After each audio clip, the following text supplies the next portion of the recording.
कशाच्या त्रासासाठी तुम्ही आले होते माझ्याकडे? बीपीच्या साठी बीपीचा त्रास होता. बीपी म्हणजे काय काय होत होतं तुम्हाला? घबराट. अच्छा, घबराटसाठी. कशामुळे होत होती तुम्हाला ते? कशामुळे आता थोडसा काही खाण्यापिण्यात बसल्यानं बाजारात. बरोबर. काय गोळ्या खात होते तुम्ही त्यासाठी? मी अमरावतीचे डॉक्टर. ॲलोपॅथी डॉक्टरचे? कशाच्या गोळ्या होत्या तुमच्या? बीपीच्या गोळ्या होत्या त्या. ॲसिडिटीच्या? Acidity BP. त्याच्यात ECG 50 वेळा हे केला. 50 वेळा? 55 वेळा झाला ECG तयार करण्यात. बरोबर. असं काय व्हायचं तुम्हाला? तुम्ही ECG काढायला जात होते म्हणजे ते घबराट येत जाय आणि बीपी वाढत जाय. बरोबर.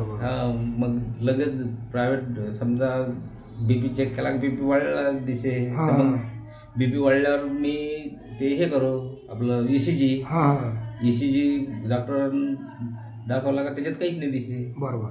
त्याच्यानंतर मग हे घेतली तुमची. बरं, माझ्याकडे आल्यानंतर तुम्हाला किती दिवसांमध्ये आराम पडला? तुमच्याकडे समजा एका महिन्यातच आराम कमी. बरोबर. अच्छा, आता तुमच्या ॲलोपॅथीच्या गोळ्या कशा आहेत? सुरू आहे का ॲलोपॅथिकच्या गोळ्या? बरं. माझ्याकडे आल्यानंतर किती वेळा ECG काढायला गेली तुम्ही? एकही वेळा नाही. बरं. ऍसिडिटी एकही वेळा काम नाही पडलं? एकही वेळा गेलो नाही. एकही वेळा बीपीची गोळी नाही घेतली ना ॲसिडिटीची गोळी नाही घेतली. बरं. आणि आता बाकी सगळं कामं चांगल्यानं करता येते तुम्हाला? बाकी जे काम आहे ते चांगलं, काही त्रास नाही, काही नाही. आता घबराट वगैरे होते का?